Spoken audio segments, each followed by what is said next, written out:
tanterahany eto Madagasikara ny fionambe afrikanina momba ny fidirana amin'ny tontolo nomerika fotoana afahana miantso mpampiasa vola vahiny maro izy io raha nambarany ministry ny postra sy ny fifandraisan-davitra ary ny aitao arakajy mirindra izay ministera misahana ny fikarakarana izany fionambe afrikanina vaovao tsara ho antsika malagasy izany ary nianja ny Riatso sy Dodara ny Riatso no mitatitra amintsika ny Antsipria ny vaovao manodidina izay.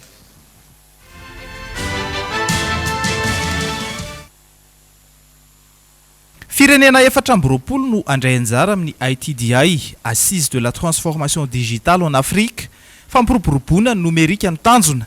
Tanterahana eto Madagasikara ny andiany faharoa amin'ity hetsika eto anivon'ny kontinanta afrikanina ity amin'ny volana May.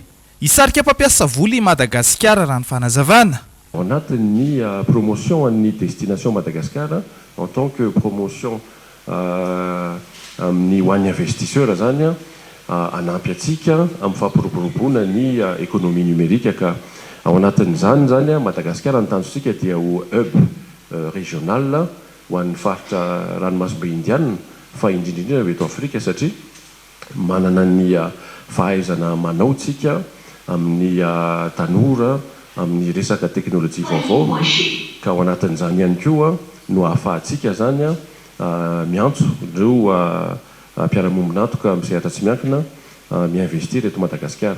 Mila miara-miezaka ny ministera rehetra raha ny fanazavana metrahana tontolo mahatamana ireo mpampiasa vola ny tontolo nomerika izay mifampiankina amin'ny angovo.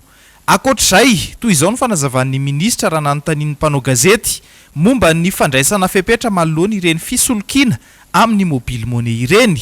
Io amin'ny mampareza ara-bola anazy dia voalohany indrindra aloha zany ara-teknika ny aty aminay.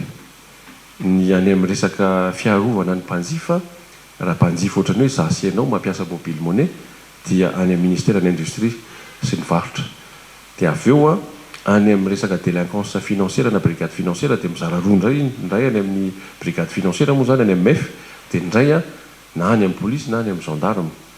Dia izany hoe raha resaka cyber criminalité dia tsy aty aminay fa izay manome ny élément technique fa ny enquête sy ny sécurisation physique indreny dia na zany any amin'ny MSP na zany any amin'ny SEIC satria any amin'ny SEIC koa misy ny any amin'ny gendarme no misy koa ny vondrona manokana momba ny cybercriminalité. Zay zany fa izay moa zany dia mampa ministère technique dia manampy ny ministère rehetrarehetra amin'ny fanomezana ny